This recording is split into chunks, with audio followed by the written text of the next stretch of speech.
علیکم هیوادوالو الله دې وکړي چې روغ او جوړ به یاستئ. دا د جلال آباد ښار د میوې منډۍ ده، بلکې د مالټو منډۍ ده. افغانستان د یو شینم کمی نه لري الحمدلله. دلته هر قسم میوه لري، مالټې لري. موږ ته د زردې، د بالوال، د پنډیا پټیا مالټې نه دي پکار، هغه ترشي دي. موږ د خپل افغانستان خوږې مالټې خورو. الحمدلله موږ د پاکستان مالټو ته ضرورت نه لرو. موږ د خپلې مالټې هم لرو الحمدلله. په مختلفو ولایتونو کې مالټو باغونه لرو. دا پیغام افغانانو خور کړي چې موږ مالټې هم لرو. دا وګوره جلال آباد منډۍ کې مالټې دي.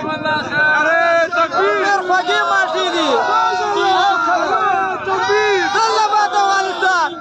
هیوادوالو دا مالټې مې درته ښودلې چې تاسو ته ویډیو شیر کړئ چې ور ورسېږي. ډېرې صفا مالټې دي، وګوره. خبر شي چې افغانستان کې الحمدلله د مالټو باغونه دي په مختلفو ولایتونو کې. دا وګورئ د افغانستان مالټې ډېرې خوږې دي. دا ویډیو مې درسره شریکوله چې مختلفو هېوادونو کې زموږ افغانان دي، دا خپلې مالټې مو ګورئ.